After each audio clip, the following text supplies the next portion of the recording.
Hello students, Vinod chemistry club में आपका स्वागत है। मैं विनोद कुमार जांगीड़ हाजिर हूँ फिर से एक नए वीडियो के साथ। आज हम विटामिन का जो क्लासिफिकेशन बचा हुआ है उसके बारे में और उसके फंक्शंस के बारे में पढ़ेंगे। तो विटामिन का क्लासिफिकेशन कंप्लीट हो गया था शायद। वसा में मिला विटामिन और जल में मिला विटामिन दोनों प्रकार का हो गया था। तो हम विटामिन और इसके फंक्शंस कार्य पढ़ेंगे और इसके कमी के कारण होने वाले रोग यानी इन विटामिन्स के अभावजन्य रोग जो हैं वो कौन कौन से होंगे उसके बारे में हम अध्ययन करेंगे। तो आई होप आपको वीडियो पसंद आएगा।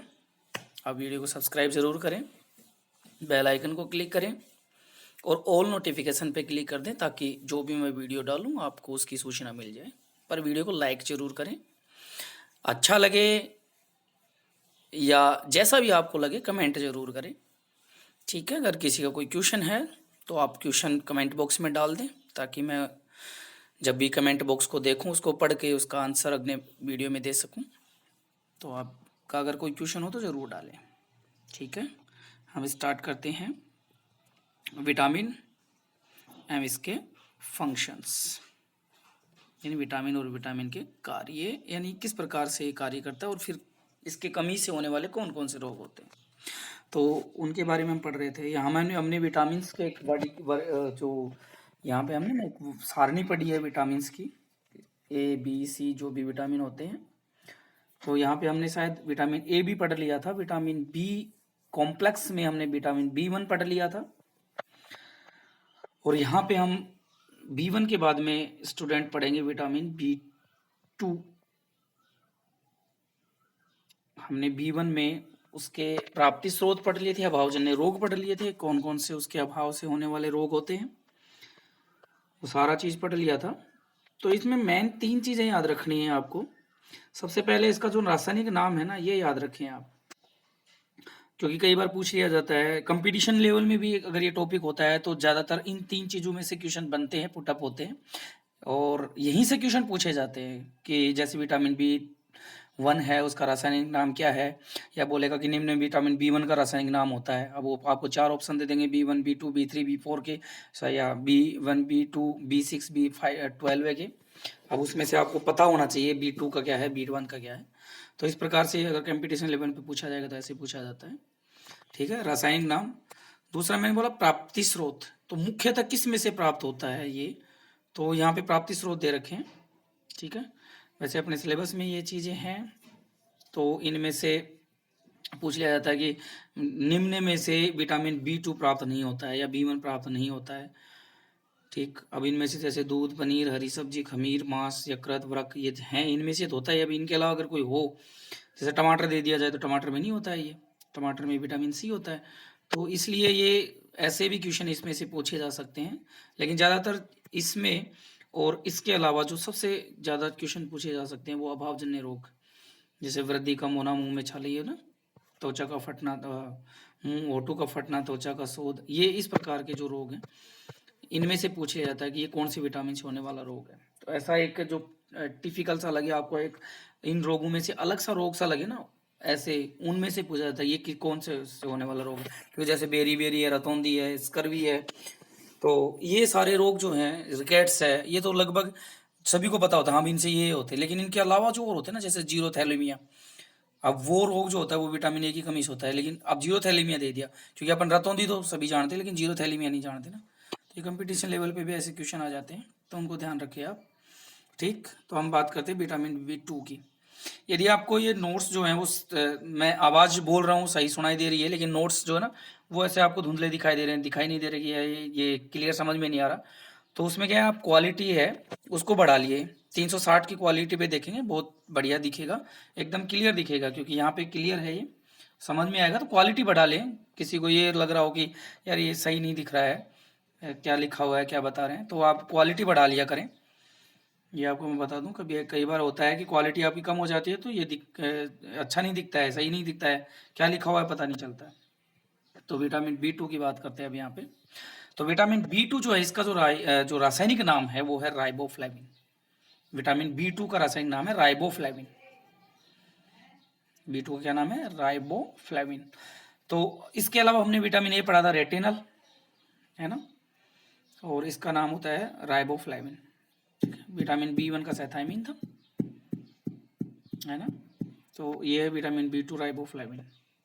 प्राप्ति स्रोत क्या है इसका? ये आपको एक सारणी में भी दे रखा है आपकी बुक में, तो मैंने आप इसको इस प्रकार से लिख दिया है ताकि आप ये 3 चीजें याद रखो। वैसे सारणी भी है, उस सारणी में भी ये चीजें दे रखी है। शायद हो सकता है आप सारणी पढ़ोगे, इसको पढ़ोगे थोड़ा सिंपल लगेगा आपको, है ना। सारणी थोड़ी अलग लगेगी, ये सिंपल लगेगा, तो आपको ये सिंपल करके बताया गया है। तो इसका जो प्राप्ति स्रोत है, यानी कि विटामिन B2 जो है ना, वो क्या खाएं जिससे हमें विटामिन B2 मिलेगी, तो उसके लिए सबसे बेस्ट होता है, वैसे आपको बहुत सारे बुक्स में या बहुत सारी, जैसे आपने साइंस की कई किताबें पढ़ी होंगी तो उनमें बताया होगा कि जो दूध होता है वो हमें हमेशा लेना चाहिए भोजन के बाद में, क्योंकि दूध में बहुत सारे विटामिन, प्रोटीन्स या बहुत सारी चीज़ें होती हैं दूध के अंदर। तो दूध तो सर्वश्रेष्ठ होता ही है, उसको लेना चाहिए हमें हर, मतलब रात को सोने से पहले एक गिलास जरूर लेना चाहिए। तो दूध, पनीर, पनीर दूध से ही बनता है, तो ये इसके प्राप्ति स्रोत है विटामिन B2 के। दूध, पनीर, हरी सब्जी, हरी सब्जी का भी हमें सेवन करते रहना चाहिए। जैसे एक टाइम नहीं तो दूसरे टाइम लेना चाहिए, अगर दूसरे टाइम नहीं ले पाए तो अगले दिन, यानी एक दिन छोड़ के भी हमें हरी सब्जी का सेवन करना चाहिए। तो दूध, पनीर, हरी सब्जी, खमीर, खमीर का मतलब होता है जैसे अचार डालते उससे पहले उसको खट्टा किया जाता है, जलेबी से पहले खट्टा करके फिर उसको ना मैदा होती है उसको खट्टा करके फिर उसकी जलेबी बनाई जाती है। तो खमीर का मतलब होता है उसमें कुछ खमीर डाले जाते हैं जिससे वो खट्टा हो जाता है ना, वो किण्वन की क्रिया द्वारा।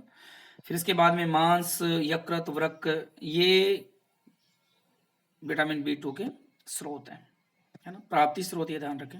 अभावजन्य रोग, यानी अगर विटामिन B2 की कमी हो जाएगी तो इसकी कमी से कौन कौन से रोग हो सकते हैं। देखो, कमी का मतलब ये नहीं है कि एक बार एक ही दिन में कमी होगी तो रोग हो गया। इसकी जो विटामिन की कमी है ना, वो लंबे समय तक, जैसे हमने B1 विटामिन जो है वो हमने लगभग 1-2 महीने तक नहीं खाया, ऐसा भोजन नहीं खाया जिसमें विटामिन B1 मिले हमें, तो उससे ना एक रोग होता है बेरी बेरी, जो हमने पढ़ा है पहले, तो उसकी कमी से होने वाला रोग होता है। तो कमी का मतलब 1-2 दिन नहीं, लंबे समय तक अगर इनका सेवन नहीं करते ना तो इनकी कमी से रोग हो जाते हैं। तो विटामिन बी जो है वो कॉम्प्लेक्स है, और उसी कॉम्प्लेक्स में B2 की बात करें। अभावजन्य रोग कौन कौन से होते हैं इसका, क्योंकि ये जो है ना वृद्धि के ऊपर नियंत्रण करता है। जैसे पीयूष ग्रंथि होती है उससे द्वारा स्रावित हार्मोन, पिट्यूटरी हार्मोन जो होता है वो भी करता है, लेकिन ये भी करता है। तो वृद्धि कम होने लग जाती है, अगर इसकी कमी हो जाएगी तो शरीर की वृद्धि, ग्रोथ नहीं होगी।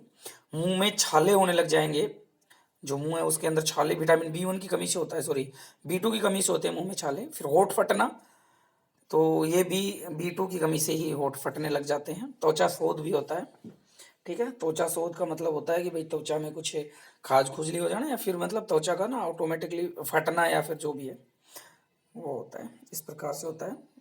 या वहाँ से ना कई बार क्या होता है, त्वचा के ऊपर की जो ये जो चमड़ी है वो हटने लग जाती है, त्वचा शोथ होता है ये रोग हो जाते हैं। तो विटामिन B2 की कमी से वृद्धि का कम होना, मुंह में छाले होना, होठों का फटना और त्वचा शोथ आदि रोग हो जाते हैं इसके अभाव में, ठीक है।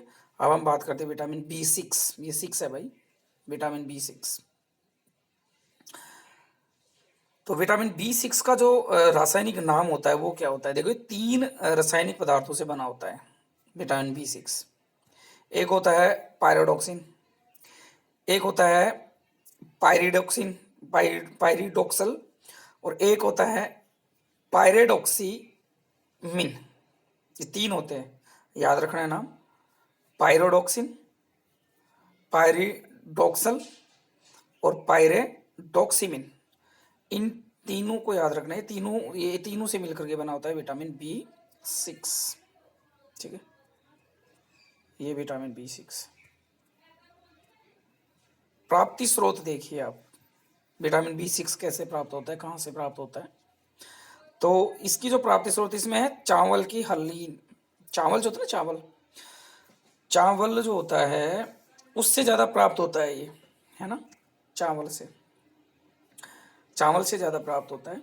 और इससे भी ज़्यादा होता है ना चावल की हलीन। हलीन का मतलब होता है जैसे चावल का जो ऊपर का होता है ना, वो जिसको छिलका बोलते हैं ऊपर वाला, हाँ, उसको निकालने के बाद उसका जो सत होता है वो और भी ज़्यादा विटामिन B6 देने वाला होता है।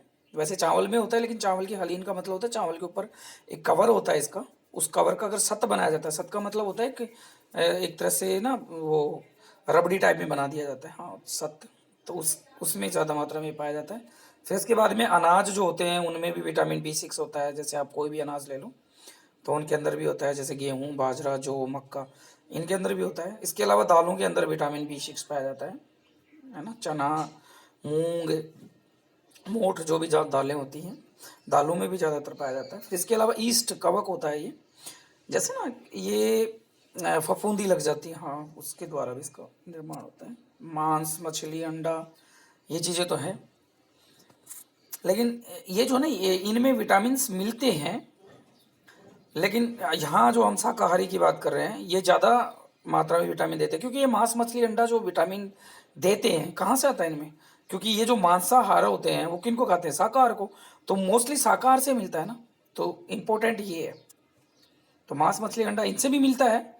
जो ये लोग ये खाने वाले जो होते हैं, जैसे मांसाहारी, जैसे शेर है, अब क्या खाएगा वो? मांस ही खाएगा ना, तो उनको इनसे मिलता है। लेकिन हमें तो शाकाहार से ज़्यादा मिलेगा ना, तो आप उसको ही यूज करें।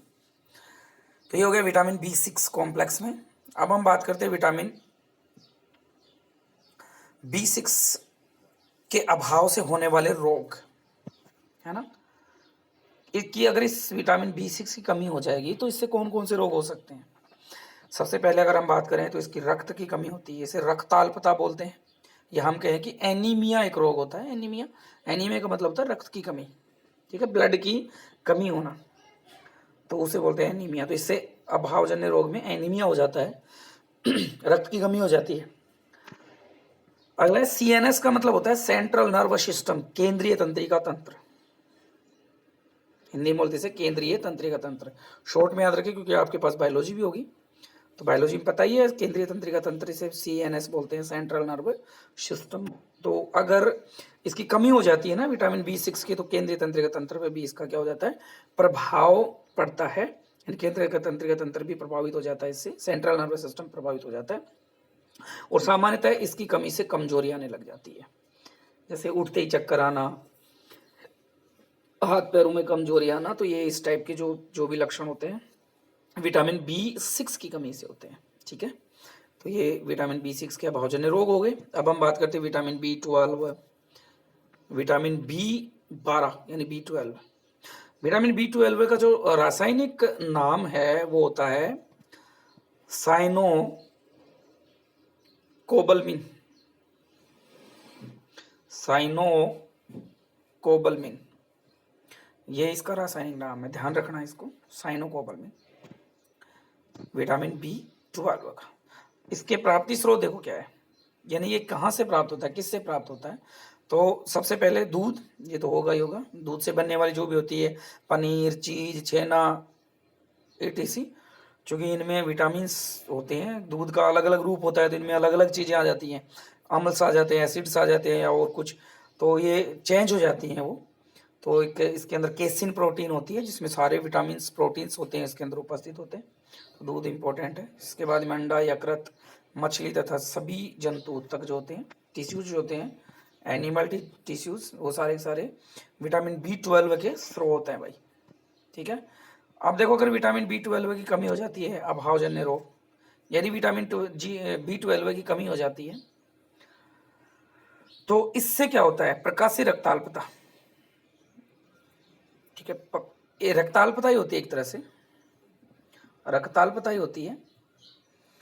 तो इससे प्रकाशीय रक्ताल्पता, है ना, लाइटली रक्ताल्पता हो जाती है इसके अंदर। चेतना शून्य, चेतना शून्य का मतलब होता है कि जनरली अगर इसकी कमी हो जाती है तो सोचने समझने की शक्ति जो होती है वो कम हो जाती है ना, सोचने समझने की शक्ति कम हो जाती है। जीभ व मुंह पर सूजन आ जाती है, जीभ सूज जाती है, मुंह पे सूजन आ जाती है अगर विटामिन B12 की कमी हो जाती है तो। झंझनाहट होना, झंझनाहट का मतलब जानते हो? ये जो शरीर होता है वो ऑटोमेटिकली ना, मतलब शरीर के अंदर जैसे कांटे से चुभते हैं ना, कई बार होता है, जैसे अब अपन बैठे रहते हैं एक पोजीशन में, तो पैर सो जाता है, अपन बोलते हैं अपनी भाषा में पैर सो जाता है, तो उसके बाद में ना जैसे उठते हैं तो उसमें कांटे से कहाँ से झंझनाहट सी होती है, तो उस टाइप से होता है। तो इसकी कमी से इस प्रकार से शरीर में, पूरे शरीर में झंझनाहट सी होने लग जाती है। है ना, और घबराहट होने लग जाती है ना, जी घबराना या जो भी है, तो ये घबराहट होने लग जाती है। विटामिन B12 की अगर लगातार कमी रहती है तो विटामिन B12 कमी से घबराहट होना, झंझनाहट होना, ठीक है, ये चीजें हो जाती हैं। अब हम बात करते हैं, ये बी कॉम्प्लेक्स हो गया कंप्लीट। बी कॉम्प्लेक्स में ध्यान रखें, अगर स्पेशल यही पूछा जाता है कि विटामिन बी से होने वाला मुख्य रोग, बेरी हम बताएंगे। केवल बी कॉम्प्लेक्स में अगर पूछे कि विटामिन B1 से कौन सा होता है, B2 से कौन सा होता है, B6 से कौन सा होता है, B12 से कौन सा होता है, तो फिर इनसे ये बताने होंगे अपने को। झंझनाहट कौन से विटामिन से होने वाला रोग है, तो हमें बताना है B12, है ना। घबराहट होना, भूकंप लगना कौन से विटामिन से होने वाला रोग है ना, तो ये विटामिन B6। तो इस प्रकार से आपको बताना है। अब हम बात करते हैं विटामिन सी की। बी के बाद में विटामिन सी। विटामिन सी का जो रासायनिक नाम होता है वो होता है एस्कॉर्बिक अम्ल। एस्कॉर्बिक अम्ल, ये विटामिन सी का नाम है एस्कॉर्बिक अम्ल, ठीक है। विटामिन सी, इसका प्राप्ति स्रोत कहां से प्राप्त होता है ज्यादातर, तो एक चीज ध्यान रखिए, विटामिन सी जो होता है ना, वो जनरली जो खट्टे फल होते हैं, संतरा, नींबू, अंगूर, है ना, इस टाइप के जो खट्टे फल होते हैं, खट्टे फलों में ज्यादा मात्रा में पाया जाता है विटामिन सी, सर्वाधिक मात्रा में पाया जाता है। इसके अलावा आंवला है ना, आंवला, इसके अलावा अमरूद है, गोभी, टमाटर, टमाटर भी खट्टा ही होता है एक तरह से, सब्जी में आता है, तो गोभी, टमाटर, अमरूद, आंवला, और सामान्य खट्टे फल संतरा, नींबू, अंगूर, इन फलों में ज्यादातर विटामिन सी पाया जाता है, ठीक।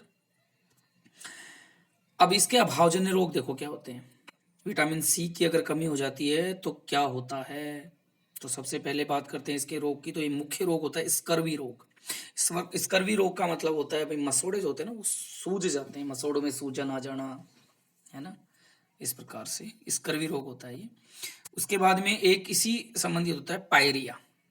पायरिया का मतलब होता है दांतों में होता है ये रोग। तो दांतों में क्या हो जाता है कि जो दांतों की जड़ें होती हैं, इन दांतों की जड़ों में ना ऐसे मतलब एक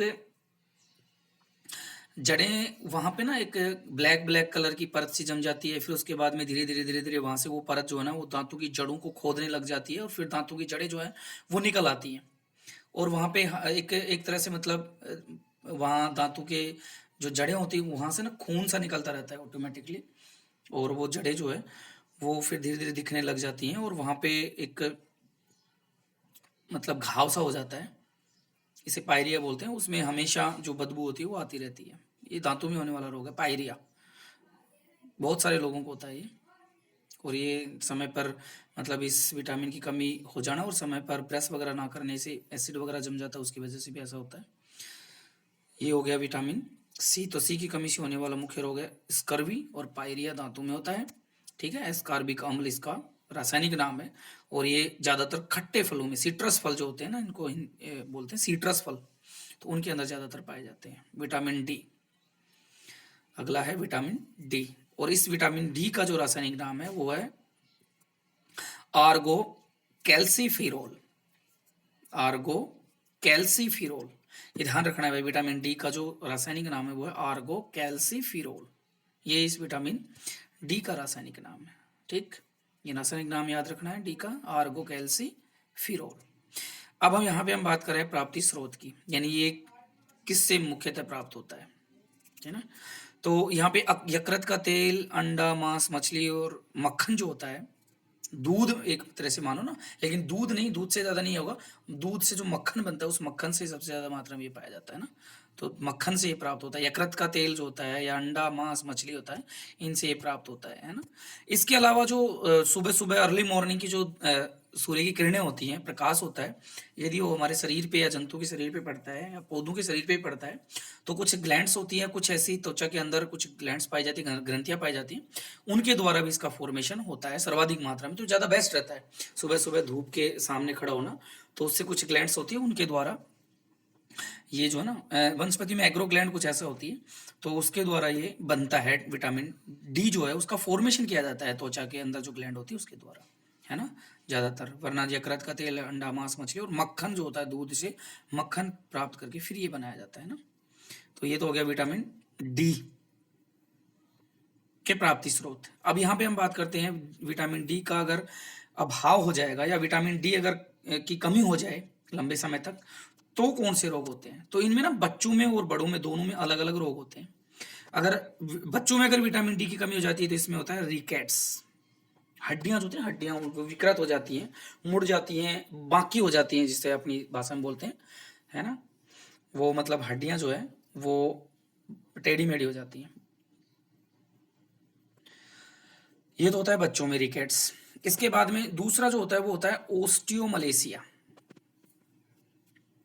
ओस्टियोमलेशिया, है ना, मलेशिया के आगे ओस्टियो लगा दो, पहले लगा दो मलेशिया से ओस्टियो, तो ओस्टियोमलेशिया हो जाएगा। ये बड़ों में होता है भाई ओस्टोमलेशिया। इसमें भी क्या होता है, जो बड़ों की हड्डियां होती है ना वो विकृत हो जाती है, ओस्टोमलेशिया।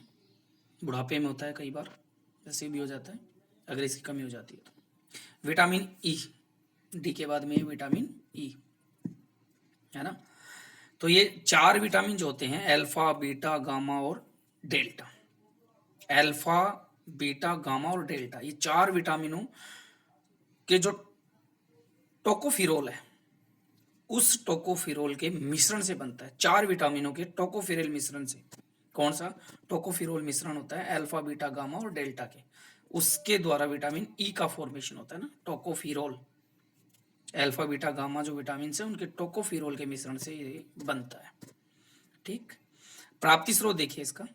इसका जो प्राप्ति स्रोत है वो मुख्यतः पादप, छोटे पौधे नहीं होते, छोटे पादप होते हैं, तो पादप इसका मुख्य स्रोत है। इसके अलावा ना बिनोला, बिनोला अपने बोलते हैं, जैसे अपनी भाषा में बोलते हैं काकड़ा जो भैंसों को दिया जाता है चाट के रूप में, तो बिनोला, सोयाबीन, इन दोनों का तेल जो होता है, इनका तेल निकलता है, तो सोयाबीन और बिनोला के तेल से। अखरोट जो होती है उसमें भी विटामिन ई पाई जाती है। अखरोट का तेल, अखरोट में तेल ही तो होता है, अखरोट खाओ या अखरोट का, और बादाम का तेल, तो बादाम और अखरोट जो होते हैं विटामिन ई की पूर्ति करते हैं। छोटे पादप, देखो कई बार बोला जाता है ना अंकुरित अनाज, है ना, जैसे अंकुरित दाल, अंकुरित मूंग, तो एक तरह से ये भी होते हैं, तो पादप हो गए, अंकुरित हो गए, तो वो अंकुरित खाने से विटामिन ई की पूर्ति होती है ज़्यादातर, तो इसीलिए पादप बोला जाता है उनको, छोटे होते हैं। इसके अलावा गेहूं के अंकुरण से, यानी गेहूं का अंकुरण, अगर आप थोड़ा सा गेहूं लो, उसको थोड़ा अंकुरित करके अगर फिर गेहूं खाते हैं ना, तो उससे भी विटामिन ई की पूर्ति होती है। तो मुख्यतः पादप, सोयाबीन और बिनोला के तेल से, अखरोट और बादाम के तेल से, गेहूं के अंकुरण से ये विटामिन ई प्राप्त होता है। ठीक है, अब हम बात करते हैं नेक्स्ट, विटामिन ई के अभाव से कौन सा रोग होता है। यानी विटामिन ई की अगर लगातार शरीर में कमी हो जाएगी तो उससे कौन सा रोग होता है। तो इससे मुख्य जो रोग होता है वो स्त्रियों में होता है, जनन क्षमता में कमी। अगर स्त्रियों में विटामिन ई की कमी हो जाती है तो उनकी जनन क्षमता में कमी हो जाती है।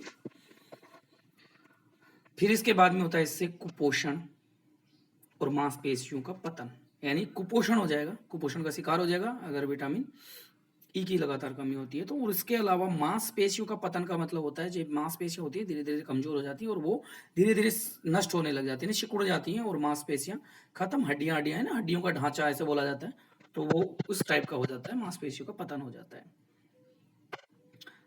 तो ये है विटामिन ई की कमी से होने वाला रोग।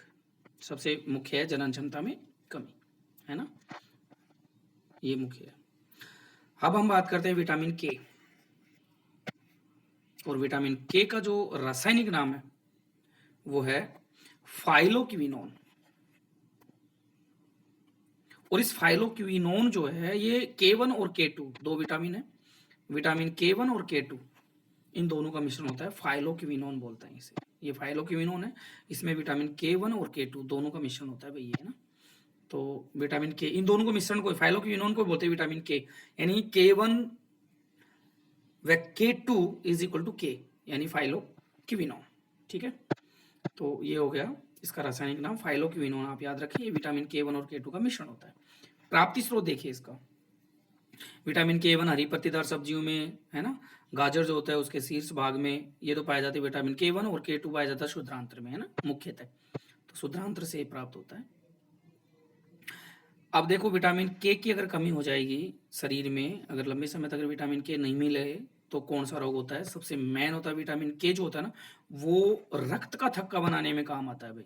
विटामिन के रक्त का थक्का, तो अगर इसकी कमी होगी तो रक्त का थक्का जमना जो है, या रक्त के थक्के बनने में कमी आएगी, क्योंकि रक्त का थक्का देर से बनेगा तो रक्त जो है शरीर से बहुत ज्यादा मात्रा में बह जाएगा, और इसकी वजह से ना व्यक्ति की मृत्यु भी हो सकती है। तो रक्त के थक्के बनने में कमी आती है, यानी कि रक्त का थक्का देर से बनेगा, जिससे रक्त का स्राव हो जाएगा, बहुत ज्यादा मात्रा में बह जाएगा। तो विटामिन के से मुख्य क्या है? रक्त का थक्का बनने में कमी। ठीक है, तो यहाँ पे ये हो गया रक्त के थक्के बनने में कमी, विटामिन के की कमी। अब हम बात करते हैं विटामिन एच। ठीक है, अब विटामिन एच जो है इसका रासायनिक नाम होता है बायोटीन। मुख्य विटामिन एच का जो रासायनिक नाम है वो क्या है? बायोटीन। ये याद रखना हमें, बायोटीन। अब देखिए विटामिन एच का जो प्राप्ति स्रोत है, विटामिन एच का जो प्राप्ति स्रोत है वो है खमीर, जैसे वही किण्वन की क्रिया द्वारा उठाया था, अंडा, वृक्क, और सबसे इंपॉर्टेंट दूध मैंने बताया था, ये इसका प्राप्ति स्रोत है। ठीक है, अब हम बात करते हैं अभावजन्य रोग की। और अभावजन्य रोग यानी कि अगर विटामिन एच की अगर कमी हो जाती है लगातार, तो विटामिन एच की कमी से जो रोग होता है वो है बालों का झड़ना, मुख्य बालों का गिरना, और दूसरा होता है लकवा। ठीक है, पैरालिसिस हो जाता है। तो बालों का झड़ना मुख्य, और एक लकवा, लकवा जो होता है वो किसके द्वारा होता है भाई? विटामिन एच की कमी से। ठीक, ये हो गया विटामिन एच। अब इसके बाद में हम बात करेंगे भाई, ये हमारे विटामिन हो गए कंप्लीट, है ना। अब इसके बाद में है परिरक्षक, प्रिजर्वेटिव्स, है ना, परिरक्षक, प्रिजर्वेटिव्स, यानी ये मुख्यतः प्रिजर्वेटिव जो होते हैं ना वो खाद्य पदार्थों के लिए होते हैं। खाद्य पदार्थों को लंबे समय तक, कुछ ऐसे खाद्य पदार्थ होते हैं वसा तेल युक्त जो लंबे समय तक सुरक्षित नहीं रहते, तो उनको लंबे समय तक सुरक्षित रखने के लिए जो पदार्थों का यूज किया जाता है वो प्रिजर्वेटिव कहलाते हैं, यानी परिरक्षक कहलाते हैं। ये परिरक्षक होते हैं। तो वे रासायनिक पदार्थ जो खाद्य पदार्थों में जीवाणु, छोटे जीवाणु होते हैं, क्योंकि उनके द्वारा खराब होते हैं, तो जीवाणु, कवक, फफूंद आदि के कारण होने वाले हानिकारक प्रभाव को कम करते हैं, है ना, इनके प्रभाव को कम करते हैं, तो उसे कहते हैं, या इनके प्रभाव को नष्ट कर देते हैं, कम करते हैं या नष्ट कर देते हैं, तो इन्हें खाद्य परिरक्षक कहते हैं। तो वे रासायनिक पदार्थ जो खाद्य पदार्थों में जीवाणु, कवक, फफूंद आदि के कारण होने वाले हानिकारक प्रभाव को कम करते हैं, या उन्हें क्या कर देते हैं? नष्ट कर देते हैं। क्या कहलाते हैं? खाद्य परिरक्षक कहलाते हैं, खाद्य परिरक्षक कहलाते हैं। ठीक है, तो ये खाद्य परिरक्षक हो गया। इसके बारे में हम पढ़ेंगे एग्जाम्पल कि खाद्य परिरक्षक में जैसे क्या क्या यूज किया जाता है। तो जनरली अपने ना नमक, चीनी का घोल जिसे चाशनी भी बोला जाता है, वनस्पति तेल कई चीजों में यूज किया जाता है, propionate, सार्बेट, sodium benzoate, potassium metabisulphide आदि जो है इनका एग्जाम्पल्स है, इनका उपयोग किया जाता है। ये इनके एग्जाम्पल है ना, खाद्य परीक्षकों के। अब देखो खाद्य परीक्षकों में क्या गुण होने चाहिए, खाद्य परीक्षकों में गुणधर्म क्या होने चाहिए, गुणधर्मों की बात करते हैं, यानी कैसे होने चाहिए खाद्य परीक्षक। तो सबसे पहले ना खाद्य परीक्षक इस प्रकार के होने चाहिए भाई, सूक्ष्म जीवों की वृद्धि को रोक दे, एक तो ऐसे होने चाहिए, कम मात्रा में प्रभावी हो, यानी थोड़ी सी मात्रा डालो तो भी इनका प्रभाव अच्छा दिखे। ठीक, विषैले हो, कड़वे ना हो, यानी कि इनको अगर खाएं तो इनके जहर ना हो और कड़े ना हो, कड़वे ना लगे खाने पर। और एक होता है शरीर जो होता है ना उसके ऊपर दुष्प्रभाव ना डालते हो, यानी शरीर के ऊपर कोई खराब प्रभाव इनका अगर सेवन कर ले तो शरीर में कुछ एलर्जी हो गया, कुछ ऐसा हो गया, तो वो दुष्प्रभाव नहीं डालने वाले होने चाहिए। तो ये आप अच्छी तरह से याद रखें, खाद्य परीक्षकों के गुणधर्म क्या होने चाहिए। खाद्य परीक्षक कैसे होने चाहिए? सूक्ष्म जीवों की वृद्धि को रोक दें, ऐसे होने चाहिए, कम मात्रा में प्रभावी हो, ऐसे होने चाहिए, विषैले हों, कड़वे ना हो, ऐसे होने चाहिए, है ना, और शरीर पर दुष्प्रभाव न डालें। इस प्रकार के खाद्य परीक्षक होने चाहिए। ठीक है, तो आई होप स्टूडेंट्स आपको ये वीडियो पसंद आया होगा। तो पसंद आया तो आप लाइक जरूर करें, अगर अच्छा लगा तो कमेंट भी करें। ठीक है, लेकिन चैनल को सब्सक्राइब करें और दोस्तों को शेयर भी करें, और उनको भी बोले सब्सक्राइब करने के लिए। तो आप ज़्यादा से ज़्यादा सब्सक्राइब करें और लाइक करें। ठीक है, तो आज का वीडियो यहीं पे समाप्त होता है। अब इन खाद्य परीक्षकों के बारे में जो इसका वर्गीकरण है नेक्स्ट डिटेल नेक्स्ट वीडियो में। ठीक है, okay, thank you so much.